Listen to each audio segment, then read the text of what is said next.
Hoy le vamos a dedicar a algo que en estos días se estuvo debatiendo y mucho, no precisamente respecto a la institución que estuvo en debate, sino a otra institución que de alguna manera, esta es una opinión absolutamente personal, creo que en algún momento debería tomar la posta respecto a la distribución de las becas con los criterios de distribución, incluso quizá corrigiendo sus propios procesos, porque finalmente esta es una cuestión de aprendizaje donde uno va entendiendo por el camino qué es lo que funcionó, qué es lo que no funcionó, si las becas tienen que estar destinadas con exclusividad a personas de escasos recursos, o lo que buscamos es que las becas puedan llegar a un criterio de excelencia independientemente a la condición económica, o asegurar que un porcentaje de las becas se destinen a personas con situación económica comprometida y otras que estén liberadas para aquellos que postulen independientemente a la situación económica.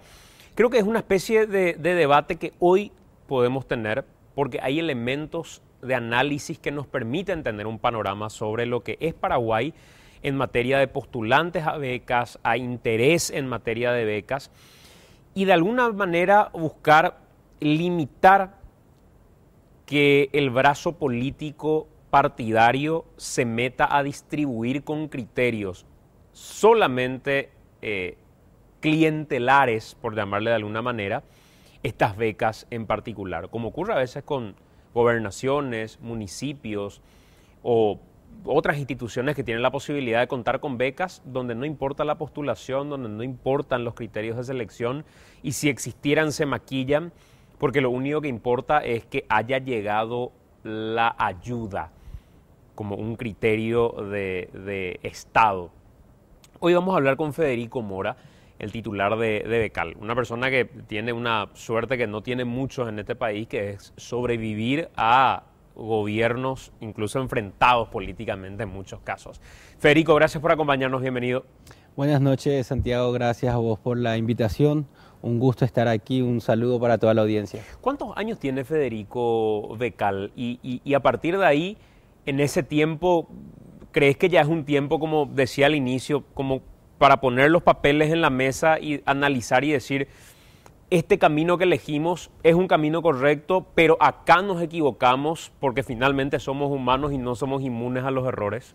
Mira, Becal inicia con su primera convocatoria en julio del 2015.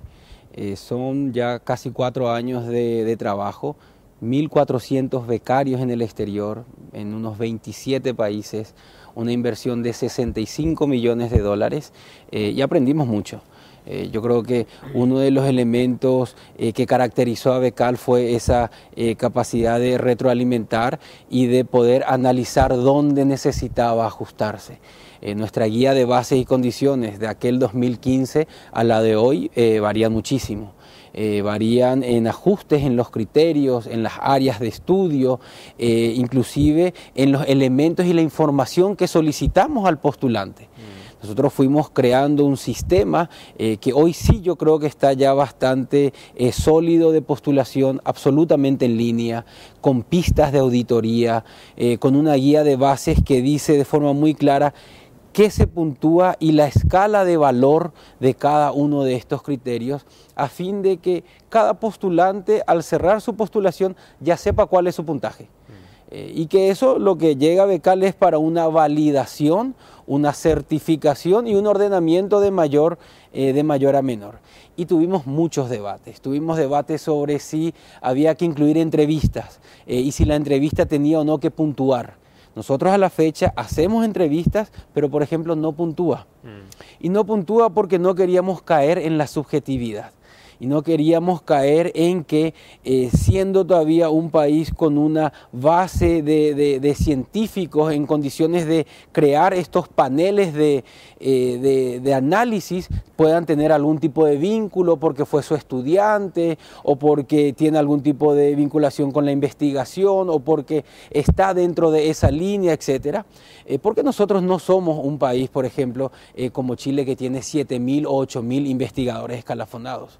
Nosotros estamos como iniciando ese camino, entonces dijimos, todavía hay que madurar esta ruta. Entonces lo que hacemos siempre es una transición de qué más podemos hacer para un sistema más sofisticado, para poder diferenciar mejor a cada postulante y para que sea entendible para el postulante si es seleccionado, por qué fue, y si no es seleccionado también, por qué quedó fuera. Pero a ver, Federico, en esos criterios de evaluación, cuando decís que hoy la entrevista no tiene ningún valor en puntos, ¿cuál es el valor que en contrapartida le dan a las entrevistas como para que sean importantes y se realicen? Bueno, en realidad no puntúa, pero puede excluir. ¿Por qué? Puede excluir cuando encontramos un postulante donde no hay ningún tipo de vinculación en su área de estudio con lo que quiera realizar, no vemos una vinculación de la trayectoria con sus planes de futuro al retorno, no vemos bien claro si es para, por ejemplo, algún doctorado, qué línea de investigación sigue y cómo se relaciona con lo que ya realizó previamente. Y también, por supuesto, es una etapa de certificar la información. Y ahí nosotros sacamos de becal el proceso, porque eso lo hacemos con los investigadores escalafonados del PRONII, que muy gentilmente nos han apoyado en cada convocatoria en ternas, donde de cada terna sale un único documento firmado por los tres, donde dicen, hemos verificado la documentación, efectivamente es la admisión a tal universidad, efectivamente el título que muestra de grado es tal, efectivamente inicia en tal fecha, etcétera, etcétera. Y también donde luego hay unas preguntas vinculando al Plan Nacional de Desarrollo Paraguay 2030, unas preguntas sobre qué hizo antes, qué va a hacer a su vuelta, cuáles son sus planes de reinserción, y luego hay un cuadrito. ¿Sugieren el otorgamiento de la beca o no sugieren el otorgamiento de la beca? En esa línea nomás, Federico, con relación a lo que estás diciendo, ¿qué porcentaje existe hoy de opinión contraria por parte de la terna que finalmente evalúa con relación a las postulaciones? ¿Cuánta gente quedó fuera después de una entrevista? Pues yo creo que varía según el tipo de convocatoria. Nosotros hemos tenido casos, por ejemplo, en el sector educativo donde no hemos llenado plazas. Donde, por ejemplo, la universidad nos decía, queríamos enviar 100 a Chile, finalmente tuvimos unos 120 postulantes, dejamos en 50 la selección. Más allá de que 120 cumplieron con todos los criterios para ser evaluados. La Católica de Chile es la mejor posicionada aquí en América Latina, está creo que número 23 en educación a nivel mundial y es la que nos está asistiendo y nos decía, tomemos con más calma, hagamos un grupo y luego hagamos otro grupo, en todo caso revisando los perfiles y los criterios. Hay un grupo que va a iniciar su programa la próxima semana. Eran 100 inicialmente las plazas a otorgar, fueron 50 y en las próximas semanas lanzamos o vamos a lanzar otro grupo de 50. Es decir, para nosotros no se trata de llenar por llenar las plazas. Es más, en la convocatoria anterior de maestrías y doctorados no hemos llenado todas las plazas de doctorado y hemos guardado esas plazas para esta que ahora está en vigencia. Entonces hay unos procesos, pero también nosotros tenemos que entender de que el trabajo de este comité muchas veces es casi de certificación porque las universidades a las que estamos accediendo hoy son muy competitivas, sobre todo a nivel de maestría. Estamos hablando de universidades entre las 50 mejores a nivel mundial, donde reciben postulantes a nivel mundial. Entonces hay un filtro muy importante, ¿sí? Y eso fue, yo creo que parte del aprendizaje de beca. Nosotros habíamos iniciado con las 350 mejores y fuimos bajando porque también entendimos que habían universidades muy ligeras en otorgar la admisión, sobre todo cuando veían que había un programa de becas detrás con las condiciones del financiamiento. Entonces hubo todo un proceso donde en algún momento dijimos necesitamos ajustar para arriba porque necesitamos filtrar mejor ciertos centros y ahí nos caía la pregunta, bueno, ¿qué hacemos porque nos quedamos sin alternativas en español, por ejemplo? Entonces formemos en idiomas. pero no bajemos más la vara, porque si no deja de tener sentido ese foco de excelencia que siempre buscamos ser el mensaje de este programa. ¿Y hoy cuántas universidades básicamente son las que están vinculadas a Becal en cuántos países del mundo? Pues nosotros tenemos presencia en 27 países. Hay países que tienen una mayor concentración, el Reino Unido, Estados Unidos, Australia, también España todavía, sobre todo a nivel de doctorado, y hay pequeñas islas, Alemania, Francia, Singapur, Finlandia, Suecia, donde comenzamos, como se dice, a poner bandera y donde terminan haciendo un efecto llamada a que otros se animen a esos destinos, digamos, menos tradicionales. En términos de universidades, yo creo que estamos con unas 100 universidades relacionadas, pero a medida que avanzan las convocatorias se va acortando ese grupo porque va mejorando el perfil de las universidades. ¿Y cuál es la mejor ranqueada entre todas estas universidades que están vinculadas hoy a Becal? Y de estos 1.400 becarios de los que hablabas, ¿cuántos pasaron por esta universidad que es la mejor ranqueada de todas? Bueno, nosotros tenemos hoy por lo menos un estudiante en MIT, tenemos un estudiante en Harvard, tenemos un estudiante en Oxford, tenemos un estudiante en Cambridge, tenemos varios estudiantes en Columbia, varios estudiantes en Chicago, es decir, la lista dentro de los top 5 es sin duda más limitada. Son las universidades más caras donde nuestro nivel de financiamiento no llega, pero estas universidades están preparadas para decirte, yo quiero tu talento, yo te completo lo que falta, o tal fundación que trabaja con nosotros te va a brindar. Y luego hay un margen entre las 10 y las 25 mejores a nivel mundial, donde se concentran a nivel de maestrías nuestros becarios, y ahí básicamente Estados Unidos y el Reino Unido son los que se llevan la gran parte de nuestros estudiantes. Sí. Parece, soy uno más insistente con algunas preguntas, parece una especie de test de conocimiento respecto a tu área, pero de verdad es muy interesante todo lo que va trayendo Becal como elemento ya de análisis y de experiencia en el tiempo de trabajo. ¿Y recordás algún caso que haya llamado tu atención, la atención de Becal en general, porque era uno de esos estudiantes o postulantes que rompía con todos los prejuicios que uno podría llegar a tener? Este viene de un colegio público del interior, probablemente no maneje idiomas, pero sin embargo hoy está en la universidad mejor ranqueada que uno pueda imaginar. Algo que haya derribado cualquier prejuicio que tengan. Hay uno que para mí es emblemático porque reúne esas condiciones. Es un ingeniero de la UNA, Diego Galeano. Él está haciendo un doctorado en robótica vinculado a ensayos médicos en Royal Holloway en el Reino Unido. Es un muchacho que estudió el grado con becas de Itaipú, estudió idiomas con becas del CCPA y se va al doctorado sin realizar la maestría con Becal, estará en su tercer año de programa. Es de la ciudad de Luque. Tengo entendido que es del Colegio Técnico de Luque, y para mí reúne mucho del espíritu de lo que nosotros buscamos con este programa. ¿Sí? Ahora, historias similares con uno que otro condimento, hay varios. ¿Sí?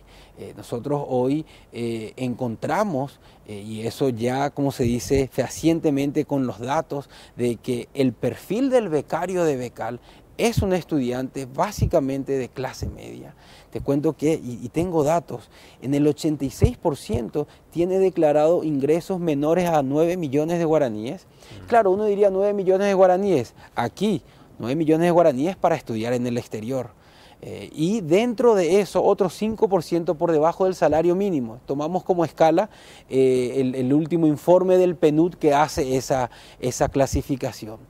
Es un estudiante que tiene 2 años de experiencia como mínimo profesional, lo cual habla del nivel de reinserción que luego va a tener. En un 85% de nuestros becarios a la vuelta están trabajando en menos de 3 meses.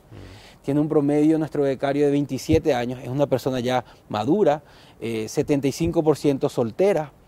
sí hay una concentración territorial importante, 57% es de Asunción, 5 o 6% de Alto Paraná, Central, Itapúa, pero nosotros encontramos que eso está vinculado antes que a una situación de información, a una situación de dónde realizó la universidad. ¿Por qué? Porque encontramos que el 70%, no, 76% de nuestros becarios o son de la UNA o son de la UCA. Y la expansión universitaria en general no abre facultades por todas partes. Exactamente, es decir, la UCA hoy está en ciertos lugares, la UNA está aquí en Capital. Sin embargo, estas dos universidades concentran el 30% nomás de la matrícula a nivel nacional. Entonces, de las 54 universidades que nosotros tenemos, hoy el 70% está matriculado en universidades privadas. Eso no se refleja en Becal. ¿Sí? Es decir, hay una diferencia sustancial en el perfil del egresado que condiciona su capacidad para obtener una admisión en una gran universidad y ser por ende beneficiario de Becal. Pero fíjate qué interesante ese elemento, Federico, para un análisis del sistema educativo primario y secundario en nuestro país. ¿Por qué? Porque en Paraguay existe una costumbre de querer tener cerca la escuela, querer tener cerca el colegio. Eso lleva a que hoy veamos escuelas que están tomadas porque no se habilitó la secundaria en esa escuela. No habilitó el colegio y yo le quiero llevar ahí a mi chico. Pero sin embargo, a 3 kilómetros hay una escuela de referencia. El problema es que esta escuelita, que hoy se cae a pedazos y que pide rubro para sus docentes y demás, fue levantada solamente por algún político de la zona que quería ganar electoralmente algún tipo de voto en ese barrio, en esa zona, en ese asentamiento, lo que fuera, y terminó forzando a que mañana el MEC tenga que otorgar rubros para maestros que iniciaron como maestros ad honorem. Sí. Cuando el desafío probablemente del sistema educativo debería ser, aunque suene crudo, tirar para abajo todas esas escuelas que no están en condiciones ni académicas ni en infraestructura y llevar a los chicos a escuelas de referencia que tengan una buena infraestructura y que tengan los mejores docentes en cabeceras departamentales quizá. Sí. Que es un poco lo que estás diciendo. Yo miro las universidades en general privadas y están por todas partes. Llegan al interior del país hasta el último barrio. Sí. La Universidad Nacional y la Universidad Católica no. Pero sin embargo, en ese mapeo que vos tenés, son las universidades que sacan ventaja respecto a la calidad educativa. Absolutamente. Eso debería decirnos algo. Yo creo que nosotros en algún momento tenemos que entrar en organizar la casa y generar un ranking. No solamente a nivel universitario, sino también a nivel de instituciones educativas de primaria y secundaria. Es decir, estos datos nos permiten hacer un llamado de atención a la habilitación de las universidades, a la acreditación de las carreras de las universidades. ¿Por qué? Porque lo que nosotros estamos encontrando es que gran parte de la matrícula de los jóvenes que hoy están en universidad están en manos de universidades privadas. Ahora, tenemos muy pocos elementos para hablar de la calidad del egresado que está generando, ¿sí? Entonces, ese es un tema que nos tiene que llamar la atención, mismo, digamos que por una situación de tiempo, de recursos de ese joven que tiene la ilusión del título universitario, que cumple, digamos, con la habilitación el centro, que le otorga ese título, pero que luego a lo mejor no tiene las condiciones y las capacidades en igualdad de otro título de la misma carrera, pero de otra universidad. ¿Sí? A nivel de colegios, la misma situación. Imagínate que recién con PISA y con los últimos resultados del SNEPE nos llama y entra en el debate, pero también porque es la primera vez que tenemos los datos. Exacto. Entonces, como se dice, no se puede evaluar lo que no se conoce, no se puede medir. Ahora, sí es importante cuáles son las correcciones que hacemos en ese sentido. Nosotros identificamos claramente también colegios públicos que son referencia y que se llevan a la mayor cantidad hoy de nuestros becarios. Imagínate que desde que Becal comienza a captar la información de colegio, que eso lo comenzamos a hacer en el segundo semestre del 2017, generamos también unos incentivos para que en igualdad de destino de universidad tengan una ventaja, como haciendo una acción afirmativa. Desde ese momento, el 73% de nuestros becarios son egresados de colegios públicos.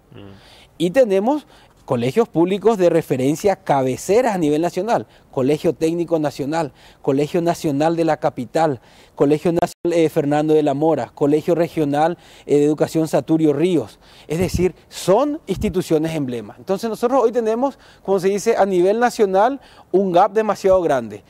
Colegios buenos frente a colegios mediocres, y luego todo ese gap tenemos nuevamente que traducirlo a nivel internacional, porque nuestras universidades no figuran a nivel internacional y nuestros indicadores de educación son también, como se dice, de la parte baja de la lista a nivel internacional. Entonces, son datos que nos tienen que llamar la atención y que hoy lo estamos probando no a nivel nacional solamente en juego local, a nivel internacional con un parámetro para nosotros, con más de 1.400 becarios, y habrán pasado en términos de postulación por lo menos unos 5.000 por becal.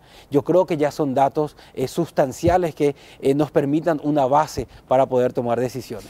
Probablemente Becal desnude muchas de nuestras debilidades históricas cuando empezamos a mirar que estos parámetros, el no tener un ranking de universidades, por ejemplo, termina dificultando el camino para poder postular a becas al exterior y demás.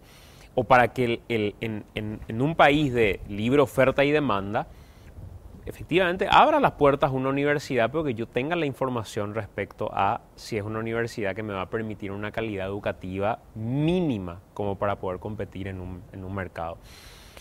¿En qué afecta, crees, que no tengamos en Paraguay un ranking serio, formal de universidades, o que incluso mucho antes no existan criterios mucho más exigentes, sólidos, para poder habilitar estos centros de formación? Bueno, en cuanto a las universidades, el impacto es muy importante. ¿Por qué?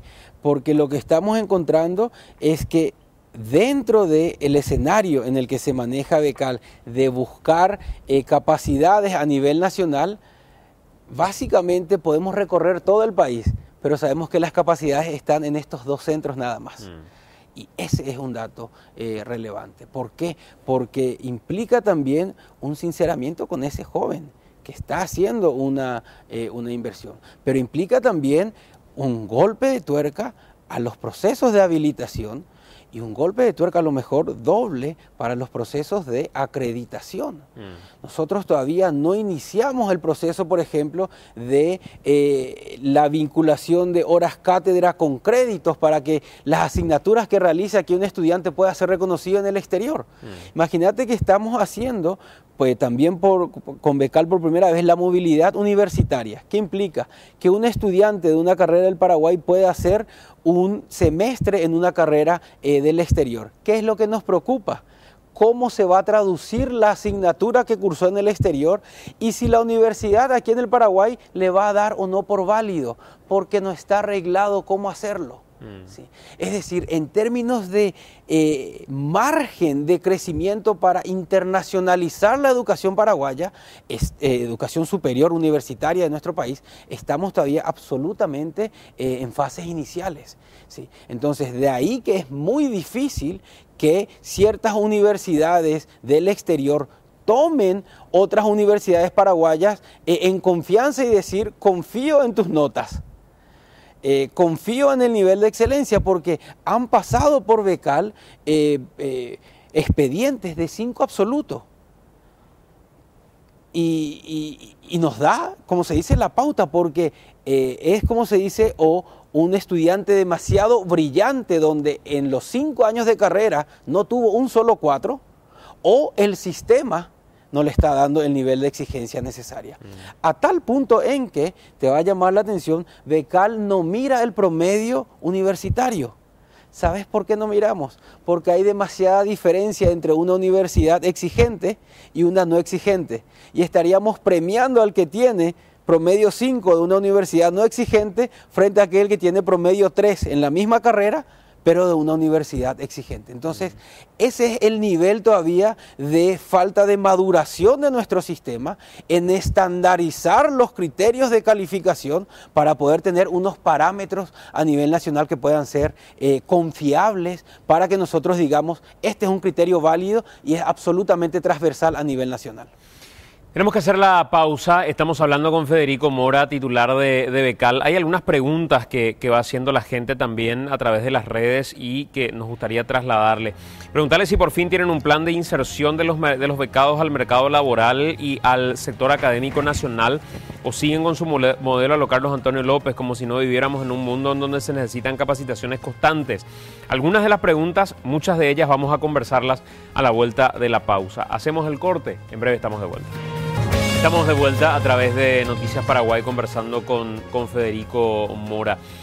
Federico, con relación a este ranking que estabas mencionando, ranking no es una forma de decir, una especie de mapeo de universidades públicas, de universidades privadas.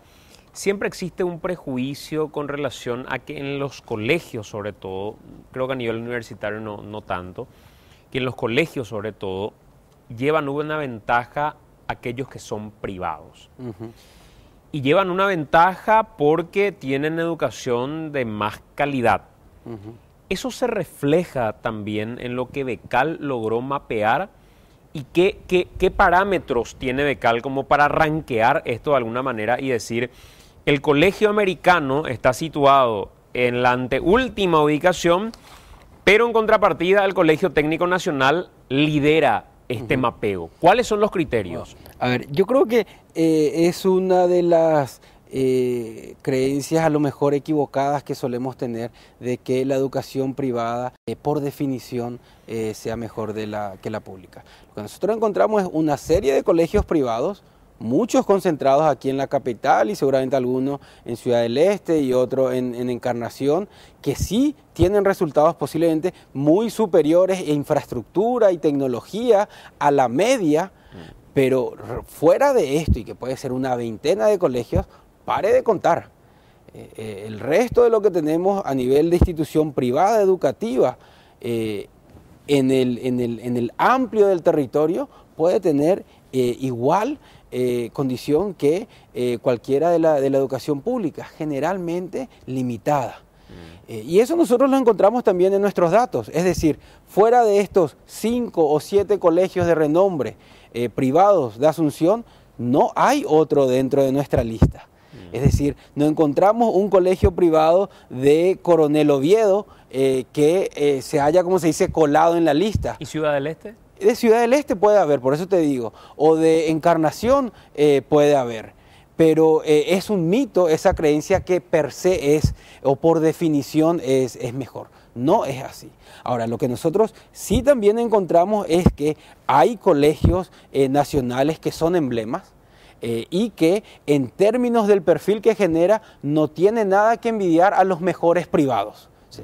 Ahora, por eso te decía, tenemos ese gap nacional y esa diferencia entre unos campeones y el genérico que está muy por debajo de una media en términos de resultados. Pero a ver, este mapeo no arroja estos resultados por el hecho de otorgarle una puntuación diferente a los colegios nacionales con una finalidad también de alguna manera de compensar y evitar que las becas se las lleven todos del sector privado. No, pero en realidad cuando tenemos dos perfiles iguales o similares que van a universidades en el mismo rango de calidad, top 10, top 15, top 20, lo que hacemos es, ya que llegó a esa instancia de admisión, tiene su admisión en mano, ahí le valoramos el que haya sido egresado de colegio público. Es decir, únicamente en la última milla para hacer la diferencia. ¿Sí? Es decir, no es que se le regaló puntos, sino a dos perfiles similares, hemos dicho, va a tener preferencia y por eso le damos unos puntajes adicionales al de colegio público. En caso de empate, el gol de visitante vale doble. una especie de eso. Entonces lo que nosotros encontramos es que si teníamos un empate entre 90 puntos, termina teniendo 92 puntos aquel de colegio público, pero esa llegada hasta los 90 lo dio pelea codo a codo con cualquier otro postulante. Entonces lo que hacemos es no una, ¿cómo se dice? Un sobrepuntaje que permita desconfigurar el concepto de excelencia. No, lo que hacemos es reconocerle el camino que tuvo que transitar y decir, mira, viniste de la educación pública, hoy te podés ir a esta universidad, sea uno de ellos, el que está en MIT, es de colegio público, un campeón. Entonces, en ese sentido nosotros encontramos que estos puntos hacen una diferencia. Yo creo que bajo el espíritu de combinar excelencia, pero también combinar, como se dice, ese efecto de alcance, de equidad a nivel nacional. ¿Cuántos egresados tiene Becal? Becal tiene en este momento unos 700 becarios ya retornados. 350 a 400 son del sector educativo oficial, es decir, están en un 100% reincorporados al MEC. Luego tenemos esa diferencia, otros 300, por lo general todavía de nivel de maestría. Los de doctorado van a comenzar a llegar entre este año y el siguiente, y para ellos estamos preparando este plan de reinserción que me parece que es allá donde va la pregunta del oyente. Sí, exacto. ¿Qué es lo que estamos haciendo? Y te cuento que vamos a ser pioneros junto a Chile. Becas Chile tiene un programa similar, $7 millones para 3 actividades. Y esto no lo va a implementar Becal, lo va a implementar el CONACYT, que es miembro del comité estratégico del programa Becal, pero lo dejamos en el CONACYT porque es misional de ellos. Y básicamente lo primero, financiar la vinculación de doctores a la academia a tiempo completo. ¿Por qué hacemos eso? Como decía el oyente, la universidad no generó todavía los espacios para un doctor con el salario acorde a su formación académica, que pueda realizar investigación a tiempo completo, que pueda trabajar en líneas que generen patentes, que pueda ser tutor de otros estudiantes de maestría o de doctorado o de grado. Entonces nosotros como Becal vamos a decirle a las universidades, señores, nosotros vamos a comenzar a pagar y esperamos que luego ustedes lo tomen. ¿Y dónde están esos? Voy a hacer un punto especial en el tema de los investigadores porque es un capítulo que me interesa. Pero ¿dónde están hoy esos egresados ya, los que retornaron de Becal, que uno pueda decir, mira dónde llegaron? Te pongo el ejemplo. En el sistema judicial, decir, hoy tenemos un egresado de Becal, ministro de la Corte Suprema de Justicia. Hoy tenemos un egresado de Becal, ministro de Educación o jefe del área de oncología del Hospital de Clínicas. ¿Dónde están? Bueno, a ver, nosotros tenemos, por ejemplo, en la unidad de gestión de presidencia, el equipo que trabaja con el ministro Hugo Cáceres son becarios. En el BNF, miembro del Consejo, Gustales fue a Harvard con nuestro financiamiento. También tenemos en el área de salud varias subespecialidades donde son pioneros, donde no se estaba dando ese servicio en el Paraguay. Y ellos están trayendo, como se dice, ese conocimiento para crear nuevas escuelas o para crear, como se dice, un nuevo proceso en nuevas intervenciones médicas. Yo tengo forma hoy, Federico, de tomar la computadora y rastrear a esa gente. Sí. Y decir, quiero saber dónde está el médico que vino de la mejor universidad, beneficiario de Becal, en esta especialidad en particular, y quiero consultar con ese médico. ¿Tengo forma de mapearlo? Absolutamente, y tenemos 2 vías. Una, nosotros creamos ya hace 2 años con Senatix, en aquel entonces, una aplicación donde se puede filtrar por programa de estudio, nombre, país de destino, universidad, etc. Y hace unos meses creamos una versión mejorada de un mapa de talentos, que está con acceso desde nuestra web, lo hicimos con MITIC y tiene todo ese detalle y es más, incluye también el CV del estudiante, incluye el contacto del estudiante, incluye cuánto se gastó en ese estudiante en su beca. Es decir, nosotros lo que queremos es suplir las llamadas que hoy tenemos de ¿tienen un perfil de este tipo? Y lo recibimos de forma diaria. El MUV, el Ministerio de Urbanismo y Vivienda, tiene 7 becarios nuestros recién contratados. El BNF también tiene becarios nuestros. Hacienda tiene una quincena de becarios que retornaron al Estado y están prestando hoy servicios. Pero también los del sector privado nos llaman y ahí nosotros generamos esta plataforma diciéndole, usted puede entrar, filtrar por área, quiero ciencias agrarias, luego subsector, quiero tal subsector, y va a salir el listado, no solamente de los que ya retornaron, sino de los que siguen cursando en el exterior para poder establecer, como se dice, un contacto inicial que genere esa expectativa de trabajo futuro. Creo que cuando empezó toda esta historia de Becal, una de las preguntas, uno de los cuestionamientos era, ¿qué pasa si alguno de los becarios decide no volver al país? Sí.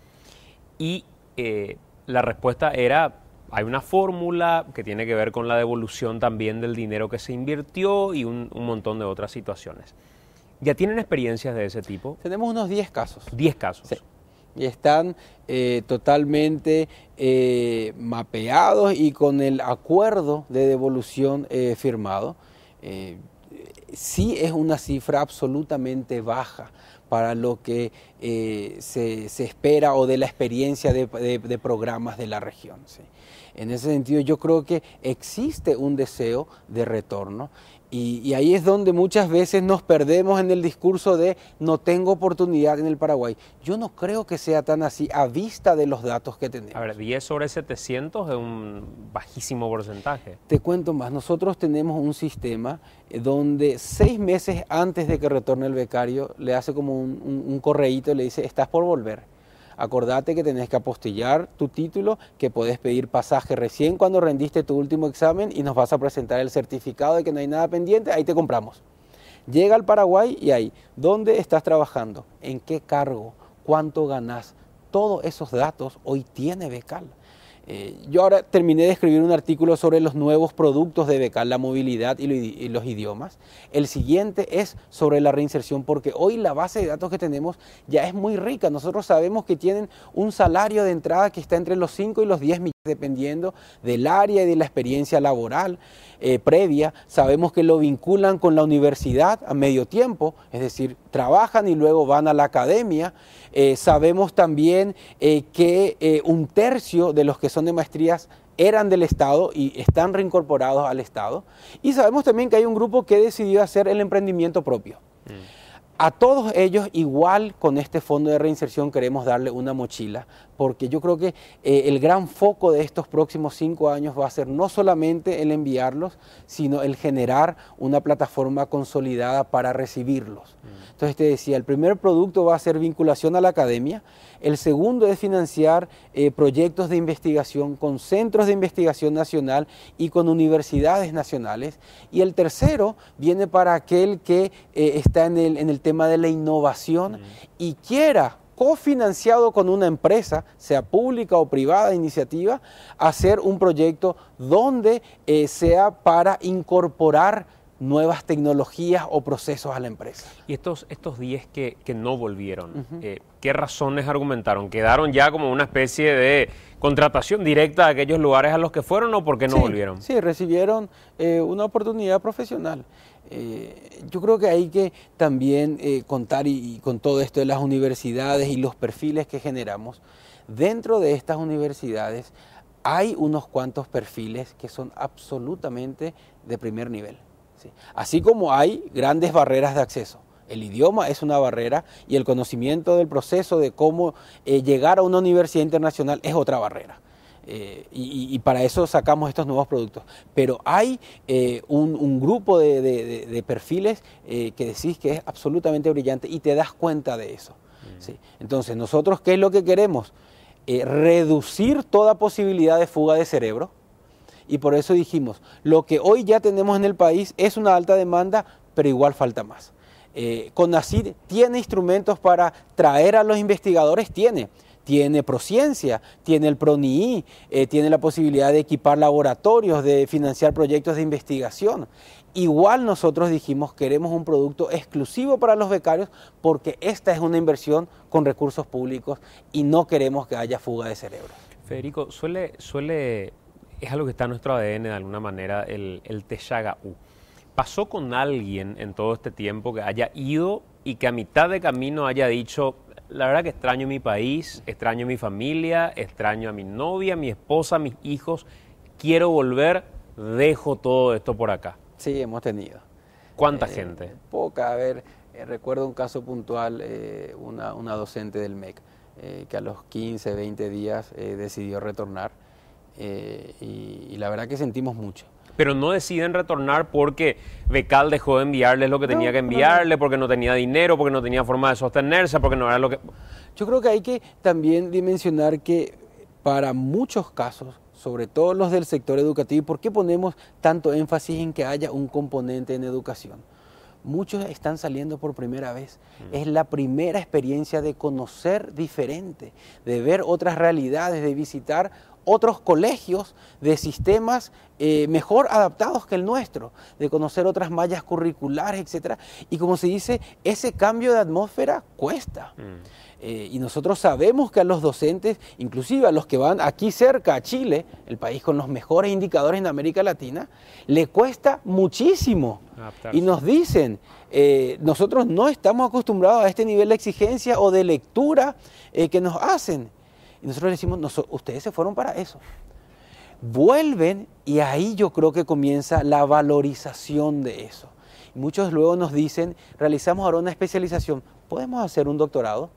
Y tenemos casos de docentes que realizaron una etapa previa y que hoy están yendo para realizar el doctorado. Es decir, sobre todo en el sector educativo se da esa figura, pero es también donde el choque es más relevante y yo creo que también por ende el efecto que puede tener es más relevante una vez que retornen aquí a nuestro país porque han experimentado una situación diferente que no estaban encontrando aquí en nuestro país. Voy a dedicarle un capítulo a los docentes porque me parece una cuestión súper interesante y por otro lado al tema de las barreras que hablábamos hace rato, pero no quería dejar de preguntarte. En la experiencia de Cal en este tiempo y sobre todo con los episodios que se dieron en otros concursos donde de por ahí la discusión era, che, pero las becas tienen que estar destinadas a personas de escasos recursos. No, en realidad tenemos que buscar gente que independientemente de su situación económica tenga la capacidad de ir, formarse y volver con un talento bárbaro. O distribuir y decir, vamos a reservar y blindar este porcentaje para personas de escasos recursos y esto liberamos para que pueda postular el que quiera.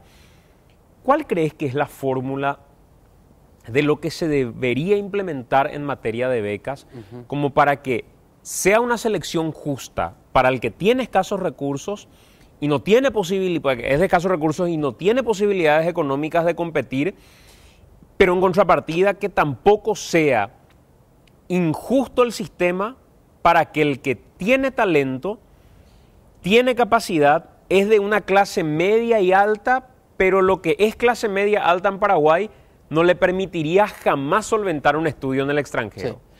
Sí. Yo creo que, así como decís con lo que hoy está también sucediendo, es importante que como sociedad tengamos en algún momento el debate de qué es lo que queremos de un programa de becas.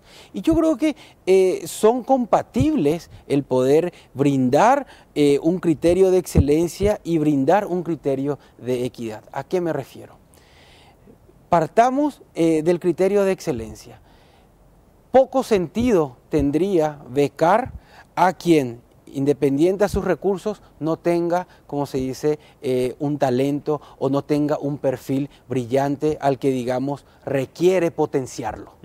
Entonces, no puede ser en ese sentido únicamente una beca de escasos recursos. Si es de escasos recursos, tiene que ir atado a que tenga un perfil y un talento que digamos, esta es una joya en bruto, a esto hay que llevarle a pulirle de tal forma. Entonces, el talento y el criterio de excelencia no puede estar ausente porque además son recursos públicos. Es una inversión que de alguna manera sale de todos nosotros.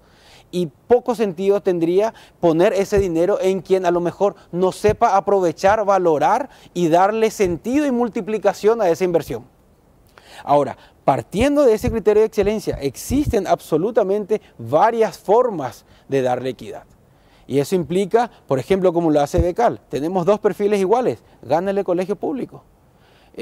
¿Por qué? Porque le damos unos puntajes, pero Becal, para reforzar esto no solamente le otorga puntaje, sino que si igual hubiere empate, en el criterio de desempate, el primero es otorgar al de colegio público. ¿Sí? Es decir, existen elementos para vincular ambos, y a mí no me gustaría un programa que se diga únicamente de escasos recursos, porque ahí puede entrar en términos no intencionados, pero no un uso eficiente de los recursos, efectivo en términos de resultados. Partamos de identificar dónde están las mentes brillantes y a ellos digámosles, señores, aquí hay un concurso que les puede financiar. Ojo, que en caso de situación de empate, el que tiene menos recursos, él va a ser el seleccionado.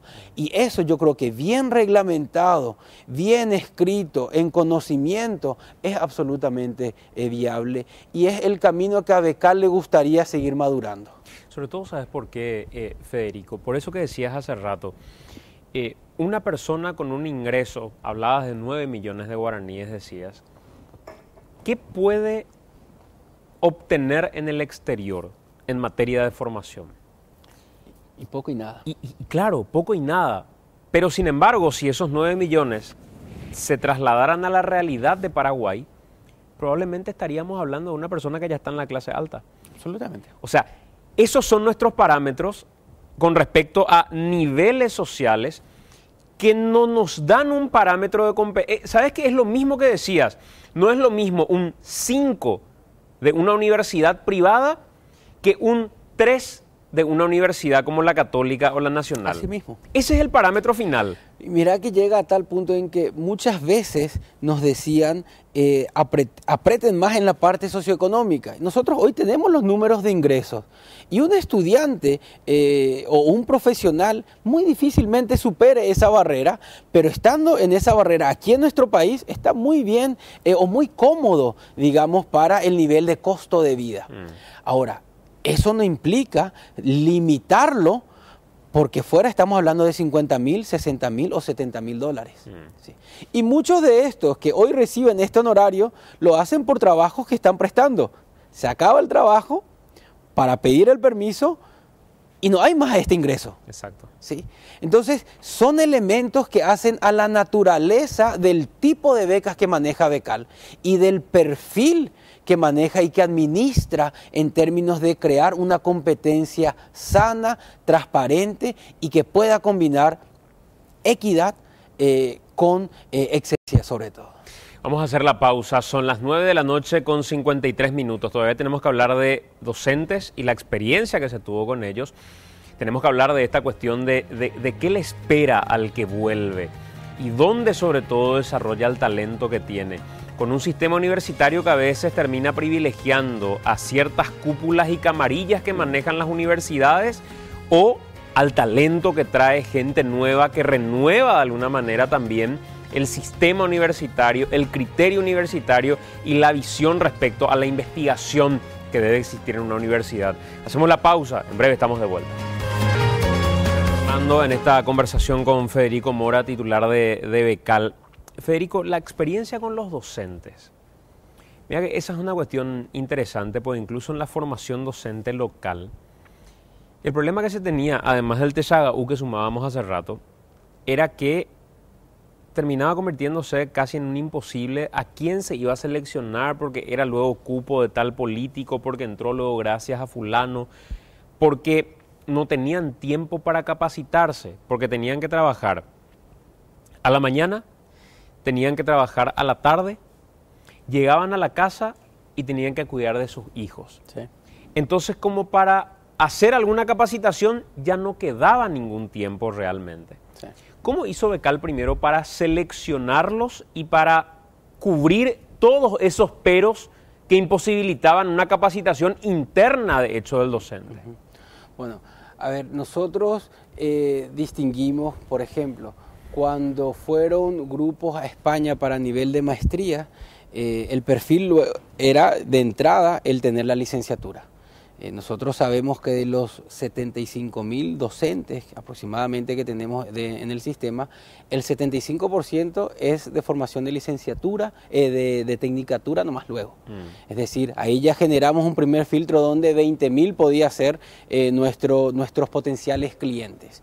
Y luego fuimos dividiendo por áreas de estudio, ciencias, matemáticas, lectura, literatura, etcétera, etcétera, lo cual generaba un segundo filtro porque el docente debía ser certificado de esa área.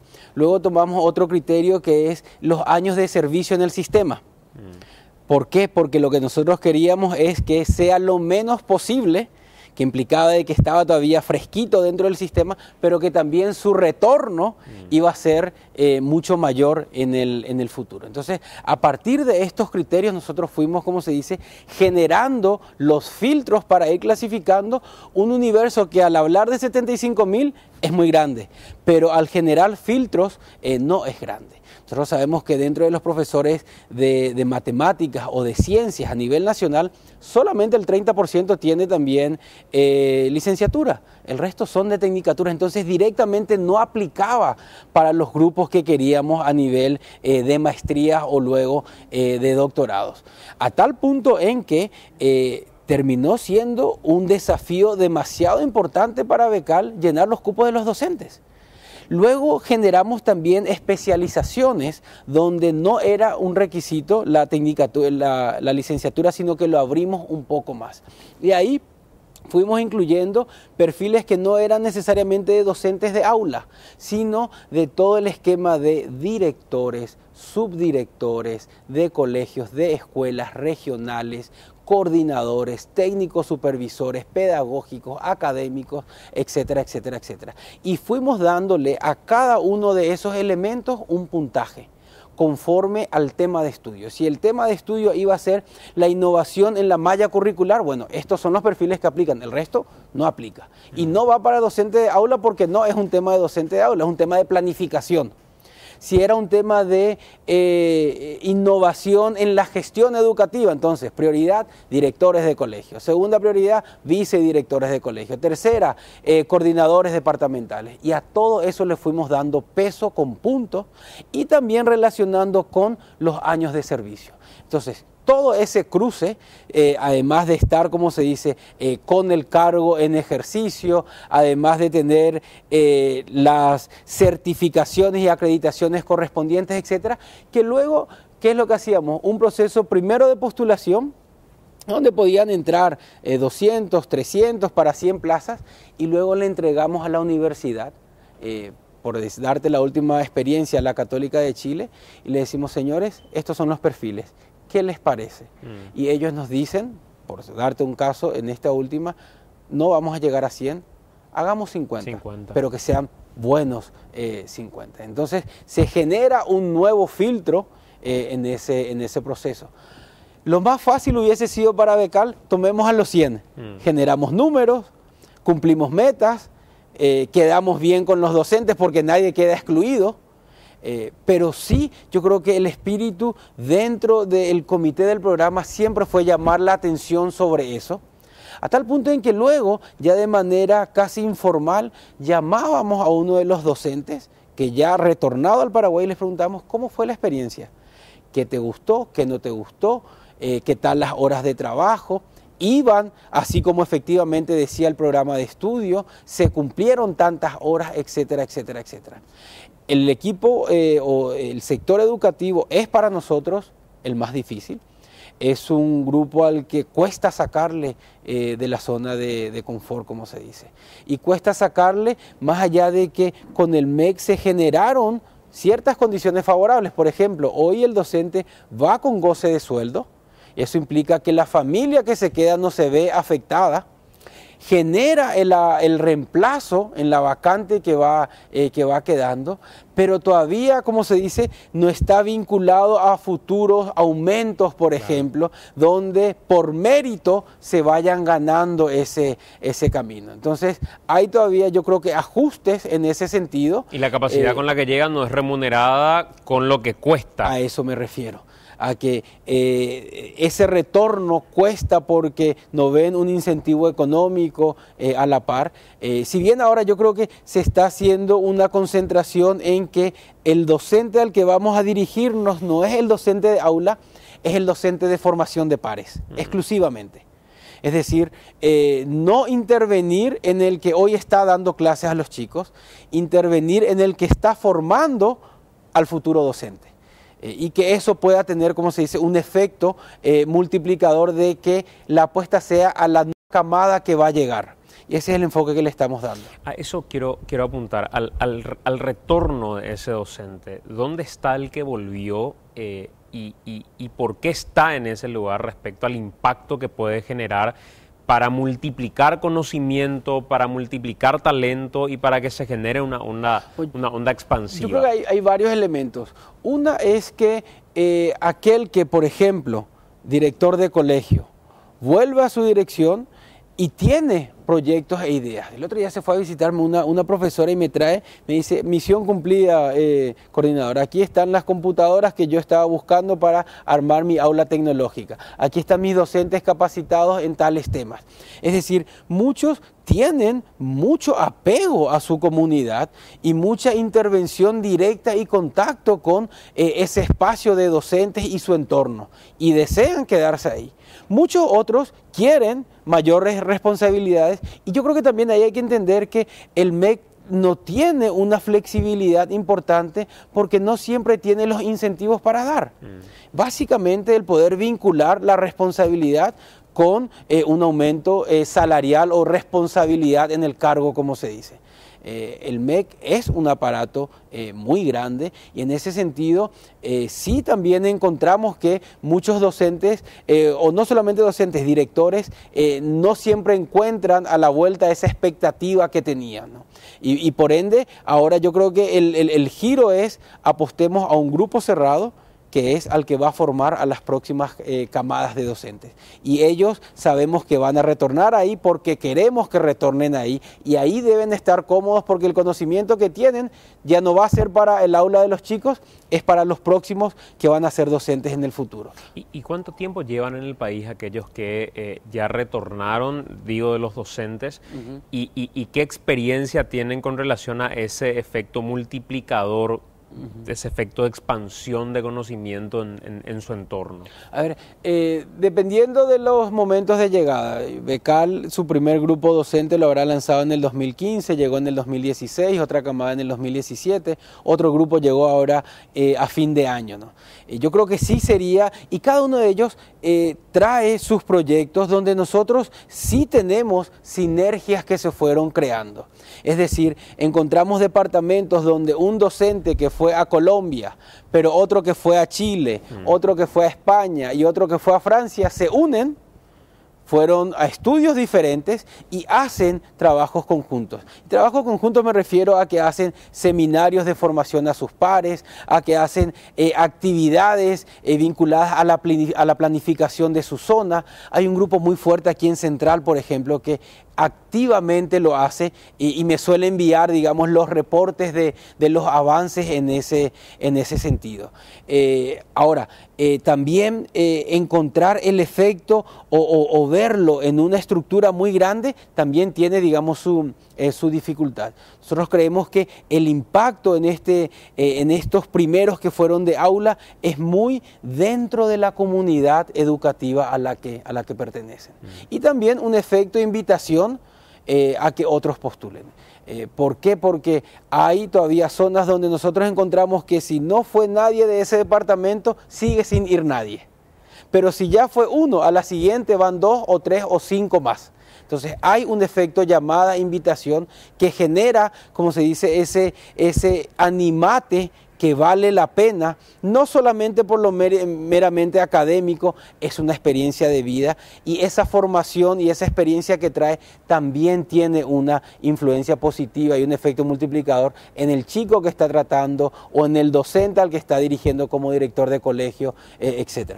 ¿Y qué planes existen, Federico, para que el círculo se cierre al punto que esa docente que retornó y que tiene una capacidad muy superior a la que tenía cuando se fue, no venga a estancarse ni con respecto a los desafíos que pueda tener, ni con relación a lo económico, que finalmente es un empujón interesante, un envión interesante, para que pueda cerrar el círculo y decir, me formé, pero esto tiene una retribución también, sí, y tenga ganas de seguir formándose inclusive? A ver, yo creo que el MEC hoy está con un desafío muy importante, que es el de la renovación de planta. Y eso va a dar la oportunidad a aquellos que todavía permanecen en el sistema y que fueron formados con nosotros tengan espacios. ¿A qué me refiero?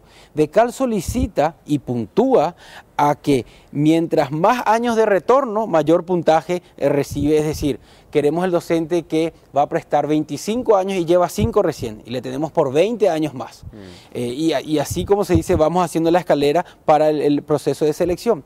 Pero el MEC sabe hoy que 43.000 docentes van a salir del sistema en los próximos 10 años, y que tiene que generar el recambio de eso, y que no está generando la cantidad de entrada por salida que se genera o que salen del sistema cada año.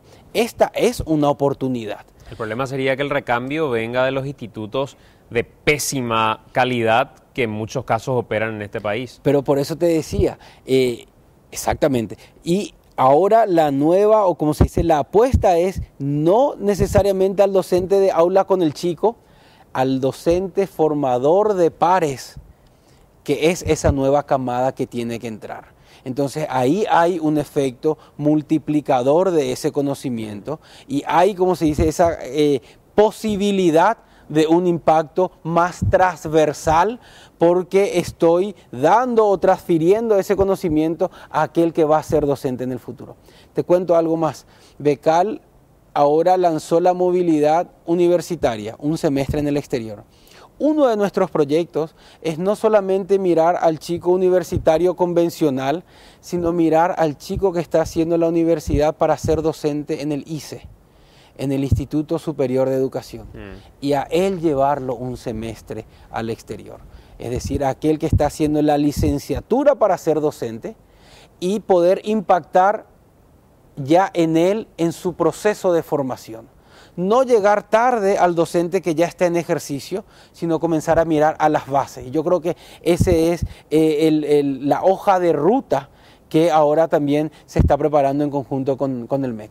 Federico, respecto a nuestras barreras, cuando uno mira Becal, tiene hoy la posibilidad de mapear y decir, en esto le fue bien a los paraguayos en general, tenemos muy buena base en matemática, tenemos una pésima base en lengua castellana, o tenemos una pésima base en idiomas. ¿Cuál es ese resultado de ese mapeo? ¿Qué somos de lo que sale de la secundaria o lo que sale de la universidad y termina desnudándose en esa postulación en Becal? Bueno, en términos de lo que sale de la universidad, lo que ya te comentaba, los datos para nosotros hoy son contundentes.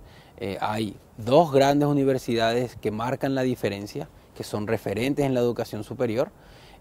Hay otras, un pequeño número de universidades privadas que tienen cierta presencia, y hay por lo menos unas 40 universidades de las 50 habilitadas que no asoman algún egresado a los criterios, no de Becal, sino de las grandes universidades para recibir una admisión y que luego se pueda presentar a Becal para obtener el financiamiento. En primer lugar, la nacional. En primer lugar, la nacional con diferencia. En segundo, la católica. La católica. Y en tercer lugar, la americana. La americana. Sí, sí. Y después... Y después tenemos universidades con porcentajes 2%, Uninorte, la Nacional de Itapúa 1.3%. Por supuesto, al hablar sobre 1.400 estudiantes, estamos hablando de 10, 20, 30 estudiantes, ¿no? Pero claro, cuando hablamos del 53% de la Nacional, estamos hablando de que 600 o 700 son de la Nacional. Claro. Sí. Entonces, es sustancial la diferencia que hoy genera nuestro sistema de educación superior. A nivel de colegio, también tenemos colegios de absoluta referencia. También podría darse de que estos colegios nacionales que son de referencia son los que tienen también más cantidad de estudiantes, porque son referencia y son, como se dice, regionales muchas veces, y entonces es muy difícil captar este listado que tenemos de otros 70 colegios, pero que tienen de a un estudiante, ¿no? Entonces hay instituciones que efectivamente son referencias. ¿Dónde hay un déficit importante? En los idiomas. Y ese déficit no tiene una correlación directa inclusive con el nivel socioeconómico. Hoy una formación de idiomas cuesta 250.000 a 300.000 guaraníes por mes. Y en un proceso de 2 años, con algo de insistencia, debería tener un nivel intermedio, que es la apuesta que ahora está haciendo Becal. Pero lo que nosotros encontramos es que muchos perfiles muy buenos estarían en condiciones de ir a universidades del exterior, pero no a las universidades mejor posicionadas, que es la que nosotros creemos que corresponde porque es una inversión pública y porque estamos hablando de efectivamente apostar por un nuevo tipo de capital humano para el Paraguay. Entonces nosotros decimos que vayan a la frontera de la ciencia, como se dice, no a las universidades buenas. Y además el sistema competitivo de Becal fue llevando el ranking para ahí arriba. Entonces, ¿qué es lo que encontramos? Muy buenos profesionales que no le dieron el tiempo para formarse en idiomas. Y eso hoy les genera una barrera demasiado importante para entrar a Becal. ¿Y qué criterio va a aplicar Becal como para poder promocionar y revertir esa cuestión de los idiomas?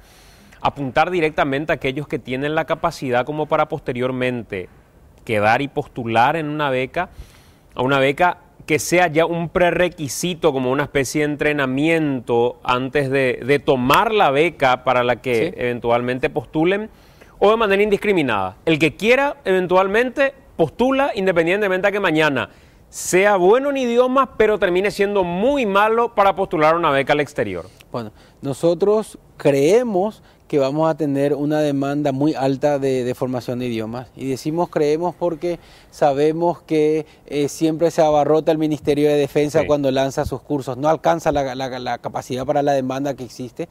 Sabemos que las escuelas certificadas hoy que ofrecen la formación también tuvieron una multiplicación, por lo menos ya de últimos años de carrera y profesionales una vez que inicia Becal, lo cual nos parece demasiado importante. Entonces, ¿qué es lo que nosotros dijimos? Vamos a formar al universitario. Las becas de idiomas, que son unas 500, que van a ser inicialmente por lo menos en inglés, en alemán, en francés y en portugués, van a ser becas de 1 año, renovable a 1 año más, donde en cada semestre el estudiante tiene que rendir un nivel. Porque nosotros encontramos que para llegar al nivel de proficiencia de educación o de posgrados en el exterior es lo que se llama el B2. Entonces, A1 un semestre, A2, 4 semestres. Entonces va a ir dirigido, o la convocatoria que ya está abierta, a chicos que estén desde el 2.º año de carrera o 3.er semestre, donde vemos cuál es su prontuario académico de lo que lleva de universidad, pero también de lo que fue de colegio. Va a ir exclusivamente dirigida a egresados de colegios públicos y tiene una limitante de ingresos. Esta sí es para gente de escasos recursos. ¿Por qué? Porque nosotros no queremos reemplazar a aquel que puede pagarse y no lo paga porque son 300.000 guaraníes mensuales y toma la de Becal. No, esta sí tiene, y creo que pasando los 3 salarios mínimos, no tengo la guía a mano, no puede luego presentarse. ¿Sí? Es decir, aquí lo que se trata es de darle un incentivo a aquel que tiene cómo pagarse y no tenía en su agenda estudiar idiomas, estudia idiomas. Porque esto es lo que te va a llevar al exterior. Y a los que no tienen las condiciones y están en carreras, donde también pusimos como puntaje adicional que sea carrera acreditada. porque también queremos decirles a las universidades, ustedes también hagan a la par que nosotros el esfuerzo de alinear en un criterio de excelencia. Es decir, si tenemos 2 estudiantes con igual puntaje, el de carrera acreditada se va a llevar esa beca, porque quiere decir que la carrera ya pasó ciertos filtros que nos puede hablar un poco más del perfil al que estamos seleccionando. Entonces, ¿Y cuánto va a destinar Becal para idiomas en particular? Bueno, son $700 por cada beca. Como monto para los 60 millones que Becal tiene y $60.000 en promedio de maestría o doctorados es, digamos, un número reducido. Estamos pensando en unas 500 becas en esta etapa. Yo la verdad que también celebro mucho lo que hizo Itaipú en incluir idiomas. Me parece que por ahí va el ejercicio de transformar el perfil.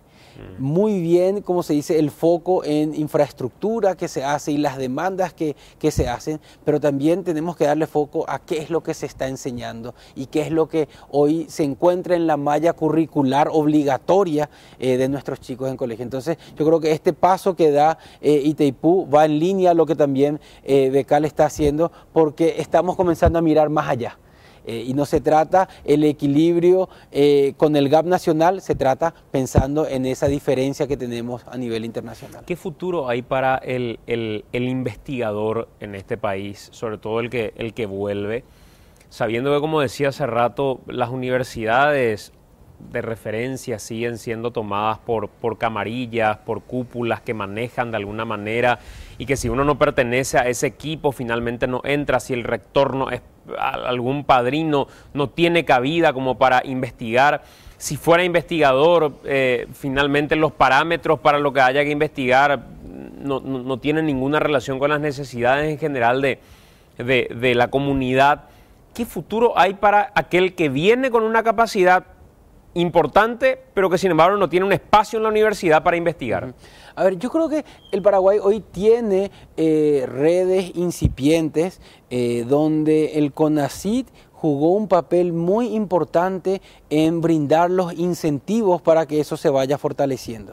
Como te decía, hace ya un tiempo existe el PRONII que escalafona a investigadores y les brinda un subsidio para dedicarse a la investigación, y ese subsidio aumenta en la medida en que más senior se hace, basado no en la edad, sino en las publicaciones, en revistas científicas, etcétera, etcétera, etcétera.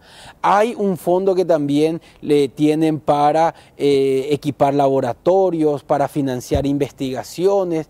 Es suficiente y posiblemente necesitemos hacer más que eso. Pero también yo creo que hay una cuestión de cumplimiento por parte de las universidades. La Ley de Educación Superior es muy clara en establecer que un porcentaje, y ese porcentaje va aumentando porque son metas por años, creo que la última meta es el 2023, llegar a que un porcentaje sea docente de tiempo completo y que tenga el título de doctor y otro tenga el título de maestría. Entonces, es también, yo creo que momento de revisar el nivel de cumplimiento de estos articulados establecidos por ley. Sí. Entonces, me parece que Becal puede generar un puntapié a decir, señores, hay un llamado de atención a la educación superior. No solamente hoy el foco que tenemos en la educación primaria y secundaria, que yo creo que está muy bien declarada en crisis y es objetivo prioritario de la administración darle un salto, pero también a la universidad, que muchas veces, resguardado por esa autonomía universitaria, se pierde un poco en los estándares, ¿no? Entonces, como te decía en la pausa, me parece que Una No Te Calles se quedó por el camino, y me parece que a medida en que los becarios llegan, van a solicitar y demandar esos espacios. Y en algún momento se va a reactivar ese debate de aquí hay una, ¿cómo se dice?, obligación establecida. Veamos cómo se cumple, porque esos son los espacios que van a levantar la vara de la educación superior para que no haya solamente 2 universidades emblemas y otras pequeñas, sino para que de línea general como Estado, como nación, digamos, la educación superior es importante. Yo creo que hoy nosotros estamos desnudando muchos elementos que sospechábamos, pero casi como de forma coincidente, Becal puede brindar datos muy concretos porque los estudiantes fueron probados para acceso a las mejores universidades y ahí vimos que no todos llegan. Federico, por último, ¿cuál es el combustible que le queda a Becal en términos económicos y qué proyección tiene Becal? Y sumo a eso, ¿qué tan importante es para Becal lo que se vaya a renegociar con respecto a Itaipú para su subsistencia y su expansión? Bueno, Becal en este momento tiene $60 millones para nuevas convocatorias hasta el 2023. Este es un recurso del Fondo de Excelencia blindado en un fideicomiso que nos da la certeza de hacer un calendario con una planificación que está publicada. Es decir, nosotros sabemos que eso lo vamos a cumplir si es que no pasa, como se dice, nada extraordinario. ¿Qué es lo que nos planteamos? El Fondo de la Excelencia ya le dio a Becal todo lo que le puede dar. Entonces, ahí encontramos un techo y la necesidad de buscar la sostenibilidad del sistema. ¿Qué significa eso? Si van a ser recursos públicos, hay que identificar de dónde. Si va a venir de una renegociación, hay que ponerse en fila, como se dice, en solicitar también para Becal. Interino a eso, nosotros ya estamos trabajando en, primero, generar una plataforma para que el sector privado pueda también aportar recursos. Y hay experiencias en la región que para nosotros son referencia. Colombia, Colfuturo, especialistas de ellos, vienen la próxima semana a visitarnos para contarnos cómo hicieron un esquema de porcentaje de crédito, porcentaje de beca. Y donde el recurso público es inclusive mayor, recurso privado, perdón, es inclusive mayor que el recurso público. Donde se acordó un fondo donde las grandes empresas y corporaciones dicen, yo quiero financiar a esto porque entiendo que es importante. Entonces lo que nosotros estamos en Becal ahora es diseñando ese vehículo. Ya hemos hablado con varios gremios y representantes y empresas del sector privado y sabemos que si tocamos la tecla correcta, vamos a tener el apoyo. Federico, gracias por acompañarnos, un gusto. Muchas gracias, Santiago. Federico Mora, titular de Becal, conversando con nosotros.